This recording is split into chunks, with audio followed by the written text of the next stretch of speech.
Today on Comicstorian, let's check in on Blade, the X-Men, and the Agents of Atlas with the death of Doctor Strange. This is the channel where I take comic books, I break them down into a digestible bite, and read it back to you all kinds of dramatically. We cut out a lot of the extra fluff and the extra plot, and we cut down on the amount of art we give away. The reason for this is simple. I tell you the bare bones storyline and get to have some fun acting stuff out, and you have the ability that if you enjoy the storyline to go add it to your collection. All alterations of the panel text and images are to prevent copyright problems. Today we're going to be doing more of the spin-off issues on the death of Doctor Strange. If you missed the first two videos, Doctor Strange was murdered, and then a version of himself from the past came back to the current day to solve his own murder.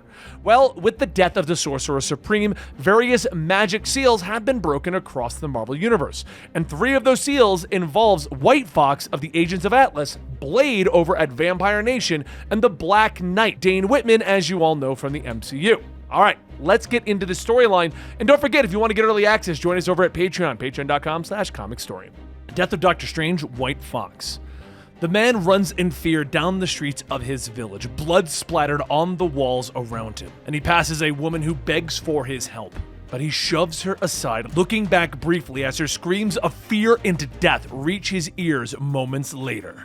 Oh, human, so deliciously selfish, so ripe with fear, Akumaho says as he rounds the corner into the Fox Demon. He screams in fear, but his cries are cut off by the sounds of death. Meanwhile, in Seoul, South Korea, the Agents of Atlas finish up another fight against the extra-dimensional creatures that keep dropping out of a portal over the city. A portal that opened up moments after the death of Doctor Strange. The strongest demon that we have fought since the Rips in Reality opened, Mr. Enigma says as they finish the fight, and the group gathers together preparing themselves for the next wave, but their comms beep. There's been a change of plans. We have a situation. Jimmy Woo, the leader of the Agents of Atlas, begins to tell them, sending over a video of the recent attack. The hero known as White Fox, the supposedly only remaining Kumiho left in existence, looks on in shock as a video plays for them on the holo projector. A Kumiho? She gasps, watching as the demon cuts through the village. Thought they were all extinct, Mr. Enigma points out, and White Fox nods.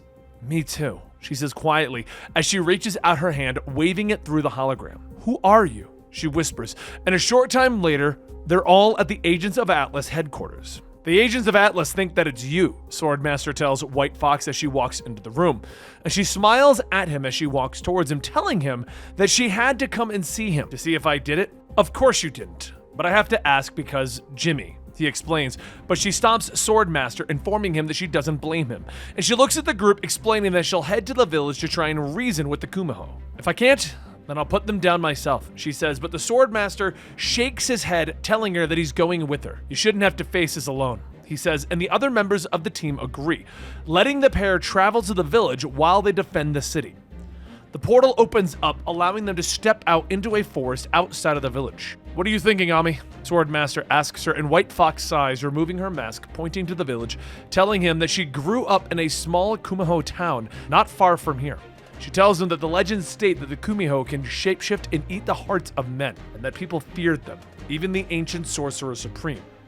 But she didn't listen to her family's warnings and snuck into the village, trying to meet some of the children and play with them. That's when the elders of the village knew who she was and what she was, and the next day the hunters arrived and slaughtered the Kumihos. Now you know a Kumiho's true nature and why Jimmy Woo looks at me the way he does, she says, and the two of them begin to head into the mountain, quickly finding themselves in a deserted village.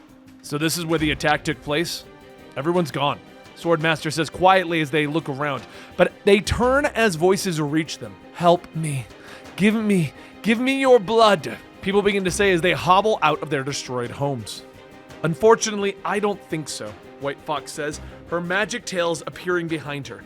Swordmaster draws his blade and both prepare to fight, leaping against the monsters. But their attacks pass right through them. Missed? Swordmaster hisses, but White Fox shakes her head and looks around. Not miss, illusions, she whispers, looking up at the face of the great Kumiho that is standing before her. Ami, the woman says gently, and the White Fox steps forward, shocked to see her mother, having seen her die. We're hard to kill. You know that. The Kumiho says, a tear falling down Ami's cheek, but the Swordmaster steps between them.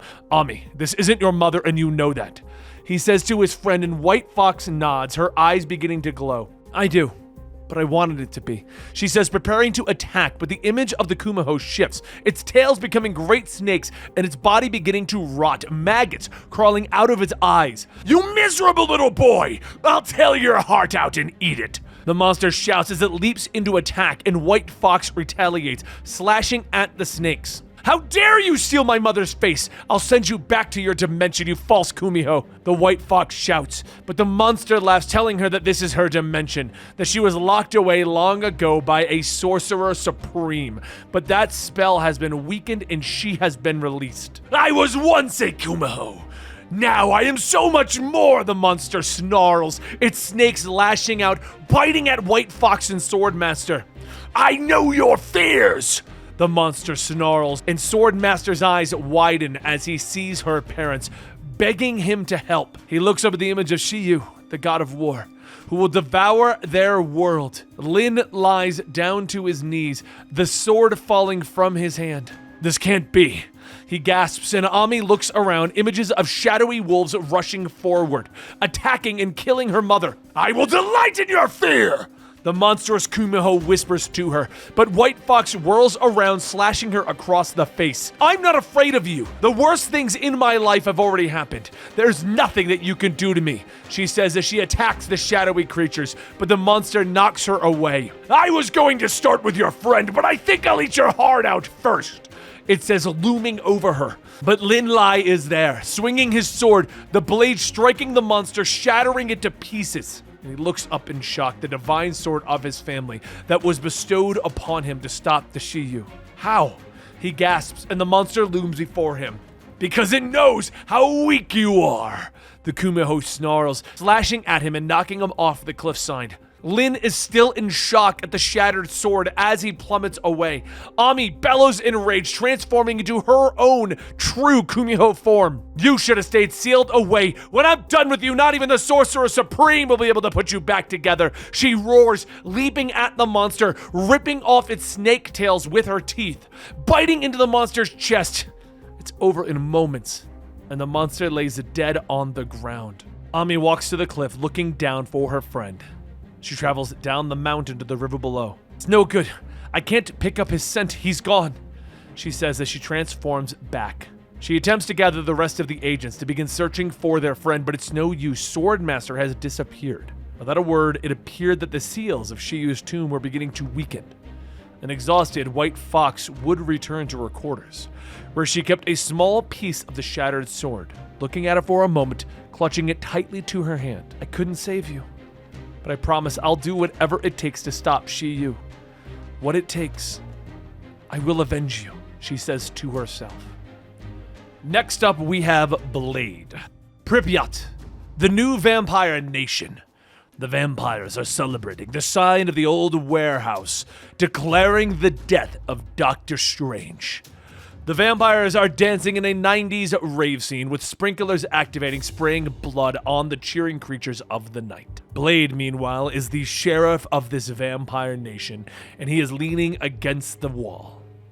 A few of the younger vampires begin to challenge Blade, deciding that he is now weak as he is the sheriff of their nation, and that maybe Dracula made a poor decision, but Dracula's voice sounds from behind her. "If I was so weak, Dahlia, do not think that I would not..." But Dracula is behind Dahlia, telling her that maybe she should reconsider questioning his decisions, as while she is on his console, her goons are not. Blade just stands there menacingly making comments until there's a disturbance outside, and he heads out in the streets preparing to do his job as sheriff. He leaps down into the streets, finding the estranged masked creatures, cutting their way through the vampire crowds. No words are even exchanged as he rushes forward, drawing his sword, dodging under the first man's kick and slashing through his leg into the head of the next stranger. The fight lasted mere seconds with him in charge. Dracula's bodyguards arrive, informing him there's no one else, but that's when Blade hears a noise. He moves over, pulling another strange humanoid out of the shadows, but this one appears to be a small child looking back at Blade and Dracula's bodyguard with fear. Without knowing what is going on, Blade wants to get answers, but Dracula is watching from his office and demands that this child creature be taken to the dungeon. He then informs Blade that he'll be needing him the next day, so he needs to be addressed appropriately. So the next day, Blade arrives at Dracula's council meeting, dressed in his finest black suit, his sword still sheathed over his back. He strides into the meeting, ignoring Dracula's announcement of his arrival. That's when Dracula sits, allowing the meeting to begin. The first order of business that is brought up is what will they do with the Avengers now that Doctor Strange is dead. But Dracula waves his hand, informing the young vampire that he has no plans for the Avengers and reminds her that she should not act without his consent. She challenges him, asking if he's afraid, and anger begins to flash in her blood-red eyes, but Dracula shakes his head, explaining that with Strange dead, there is no need to rush into any plans. Besides, his death seems to have brought a new diversion to our doorstep, Dracula states as the child is brought in by guard and forced to kneel before the Dark Lord. I didn't come to your party to watch you make a spectacle of a scared child. Watch yourself. Blade growls, but Dracula waves him away, explaining that they have discovered the child communicates through a form of psychic abilities. As sheriff, I presume that you want to hear their tragic tale before I decide their fate, he says, and the child begins to speak and images appear in Blade's mind of a city from behind their universe, where the bandits attacked, killing the child's people, but that's when a portal opened up, dropping the child and the bandits into their world. But Dracula is unaffected by the story, and the other vampires in the crowd make snide remarks until finally Blade steps up in front of the scared child. We're done here. You want to put the kid on trial? Then you don't do it with your audience. Anything else I'd say qualifies as torturing and tormenting a non-vampire, he says, but Dahlia draws a dagger from beneath her coat, rushing forward. How dare you, Blade? I'm sick of you, she snarls, but Blade draws his sword fast, blocking her attack and dodging under a kick, ready to strike. But Dracula grabs her from behind, lifting her into the air. Need I remind you how we behave towards guests? Dracula asks, tightening his grip and making Dahlia drop her dagger. He finally lowers her, ordering his guards to take her and the child away. And as they're led through the corridors, the child finally speaks. You're all so angry, he says gently, and he stops short. What if we put your rage to good use? He says, his appearance shifting to that of a more evil being. Both the vampire guards begin to become afraid, both of them dropping to the floor, curling up into balls as the young monster smiles. Fear is one of the easiest emotions to play with, he explains to Dahlia as she looks at him in surprise, but he explains that his people feed off of emotion. Impressive. I assume you did something similar at Dracula's party. Why should I trust you instead of killing you for meddling? She asks him, but he smiles back at her, explaining that he can share some of his power for a time. I simply want to feed, but you, I'm sure you can think of a few ways to use your enemy's fear and anger against them, he says with a wicked smile. Dahlia nods, shaking his hand, the energy coursing through him and her. Oh, I most certainly will, she says with a hiss. Meanwhile, Dracula and Blade are finding the guards later, still hiding out in fear. If she's hurt the kid, Blade snaps as he turns to leave, but Dracula points out that Blade might not understand what happened. Do you not realize that that child is a psychic vampire? The Dark Lord asks. Blade doesn't believe him at first, but Dracula points out how the child managed to play Blade, make him feel more sympathetic. Why didn't you take him out immediately then? Blade asks, but Dracula tells him that he used the child to get rid of Dahlia. I should have been more wary of the two of them teaming up and being nuisances. Dracula sighs as another guard enters the room, telling Dracula that they just picked up Dahlia's trail. Well then, Blade, I do believe that it is time for you to step in and be the law. Blade arrives at the center of the city, where Dahlia is standing on a pile of vampires, others surrounding her, attacking each other out of fear and rage. Blade is amongst them in a moment, his sword flashing as it cuts through the out-of-control vamps. But Dahlia whirls around, leaping at him and tackling him to the ground. It'll be more fun to kill you when you're feral with rage, Daywalker. She snarls at him, but Blade only smiles at her surprise when he doesn't turn. You think I need a few magic tricks to hate your ass? He asks as he flips her off of him. She lands in the shadows, prepared to fight, but her eyes go wide as Dracula appears behind her and immediately grabs her, disappearing. Blade turns back to the crowd, looking for the child, but he's already standing there. Let me help you. Although I think you'll find I'm a rather emotional one. the child says, transforming before Blade's eyes into a strange, tall creature with a single eye, a massive arm lashing out, slamming Blade hard against the wall.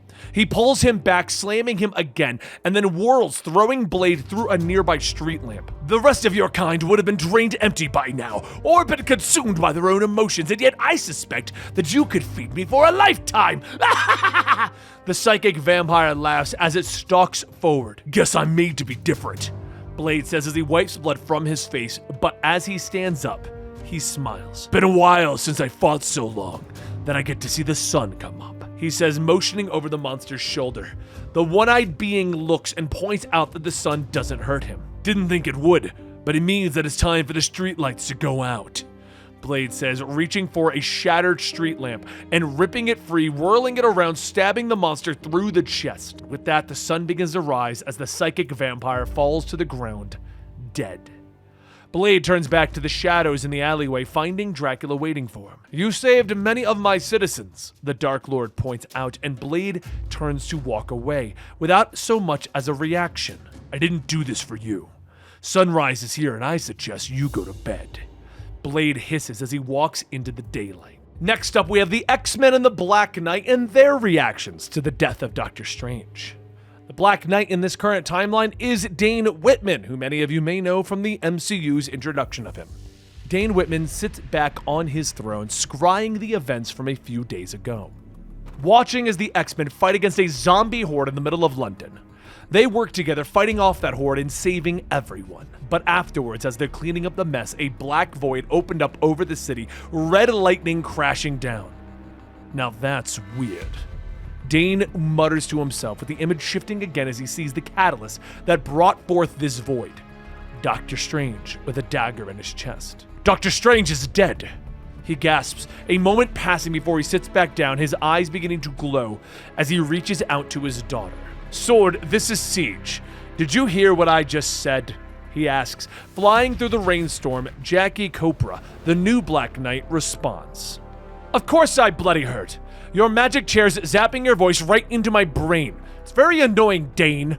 She snaps, but Dane points out that they're supposed to be using code names. You only wanted code names because I won't call you Dad. Dane finally relents and the chair begins to work again, showing him visions of the past. Of Arthur pulling the sword out of the stone, of a great void appearing over England, of Merlin trying to discover what the void is and believing it to be a lost fairy realm that was denied birth into the other world. The Hungry Land. Dane hears Merlin state. It's what ate London 2 days ago, he tells Jackie as she flies closer to the swirling storm that has engulfed London. The Hungry Land, I'm going in, she says as she lowers the helm of her black armor. She pierces the storm, flying into the twisted landscape that London has become. Dane still nagging in her mind about following his directions, that the armor and sword caused her to become more negative. She lands on the twisted street, and her eyes widen as she sees the monstrous creatures that were once the X-Men. Dane, thank God you're here. Stay low. They drain people and enslave them. Get down and don't let them see you. A voice cries out from behind Jackie, and she turns around to see Phasea, the current wielder of the Excalibur. Jackie begins to state something, but Phasea asks Dane what's wrong with him. Why is his voice weird? Dane responds in the helmet, telling Jackie to tell Phasea, tell her it's the new helmet. Tell her I'm sorry that I never replied to her text messages. And Jackie coughs. I have a cold, and I think a British accent suits the knightly idiom better. Phasea agrees, readying her sword and asking if Dane wants to call the shots. But Dane keeps talking into Jackie's mind, telling her to follow Phasea's orders. But the sword has already begun to anger Jackie. She leaps up onto her Pegasus's back, believing that she shouldn't listen to anyone. This is my bloody quest, she says, flying out to meet the monstrous X-Men, avoiding their blasts and flying towards the dark god in the distance. It's the Necromon, the hungry shade of a dead god, Dane tells her, asking her to go back and work with Phasea. But Jackie isn't listening anymore, flying straight towards the giant, but a blast from the monster that used to be Cyclops takes her out of the sky, knocking her to the ground. The creature that was Jean Grey floats forward, sucking the life out of the Pegasus and transforming it into a zombie. Your steed is pitiful, but the warrior resists. She growls as her powers overtake Jackie, but she senses the black sword's power, ordering her minions to take it. Wolverine leaps forward to attack, but Phasea is there, holding him off with her magic. "What is wrong with you? Why did you run off like that?" Phasea asks Jackie as she helps her back up, but Jackie pushes her aside, meaning to kill the giant by herself. It's at that moment that Cyclops hits her again with a blast, and Phasea has to run over to heal her. But once again, Jackie pushes Phasea off, and the two are forced to run as another blast is aimed at them. Finally, Phasea figures it out. "Who are you?" "Jax, I'm his daughter, the one he never bothered to contact." And Phasea nods, not surprised. "That's not fair! I didn't know you existed!" Dane shouts in her mind, but the warriors whirl around together as Polaris appears before them, using her powers to yank their swords out of their hands. The blades then connect and a power shoots out, knocking Polaris away. Phasea keeps trying to work with Jackie as they avoid more of the blasts, but the ebony blade has now begun to corrupt her mind further, making Jackie believe that she doesn't need anyone's help. She's better on her own. That's when the great giant slams his hand down, flicking her away with a laugh, and Jackie slams into the wall near Phasea. "Yeah, how's that working out for you?" Dane tries to ask if she's alright, but the throne shows him another image of Merlin fighting against this void and realizing that it was the stone that was keeping the void at bay, not the sword itself. But Merlin had broken the stone, using it to create the ebony items. He had to use the other powerful magic users to seal the void away since he broke the stone. And with the death of Doctor Strange, nothing was holding it back as all of the seals from the Sorcerer Supreme were broken. The only thing that is stopping the two warriors from transforming is the magical energy within Excalibur and the ebony blade that is coursing through them.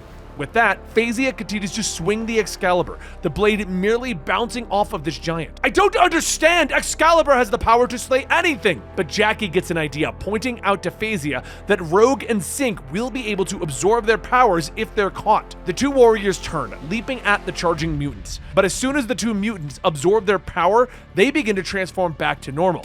"Why do I feel like my mind is made out of shadows?" Rogue asks as she struggles to her feet, with Phasea helping her up, explaining the situation. Jackie looks back at her as the other mutants are approaching, asking if she and Synch can spread the power around and free their friends. Rogue nods as she grabs Synch and flies into the air, and they both fly over to Jean Grey, absorbing her psychic powers and beginning to free the other X-Men. Finally, back to normal. The team launches an attack against the giant itself, but their powers don't seem to have any effect on the Dark God. Jackie finally turns to Phasea. "Together?" she asks. But even with the combined might of the Ebony Blade and the Excalibur and the X-Men, nothing seems to have an effect on the monster. So Jackie finally stops, raising the black helmet, reaching out to Dane. "Dane, I don't know what to do! Help!" she says, and Dane nods from his throne. "I have an idea, but it's going to be a horrible one," he says, telling her to wait until Phasea is about to make a heroic strike with the Excalibur. Then, trust me, he says. It's Phasea who goes to stab the monster, with Jackie leaping in the way, allowing the blade to pass through her chest and into the monster. A bright light fills the area and the twisted world begins to disappear, with the heroes rushing forward to help Jackie, trying to remove the sword, but she stops them. "The sword, it stays!" she gasps. And Phasea nods, using her powers to reorganize Jackie's organs inside. That way she's not dying anymore. Phasea helps Jackie to her feet as she explains that they had to put the sword back into the stone to stop the monster. And the great giant bellows in rage as the light shoots from Jackie, destroying the twisted world around them. Finally, everything is returned to normal. With that, the X-Men begin to depart, with the X-Jet arriving, and Jackie grabs her Pegasus, informing Dane that she and Phasea will be returning to the castle. Sure, I'm just going to have a real quick shave, for unrelated reasons," Dane responds to her. And with that, we have what was happening with the Agents of Atlas, with Blade, and with a weird one, the Black Knight. But I hope you guys enjoyed this. Don't forget to subscribe, hit that notification bell, and we'll be bringing you more Death of Doctor Strange next week. That will be the conclusion of this, and following that, we're going to be doing Green Lantern stuff. So I hope you guys are excited, and I'll see you next time right here.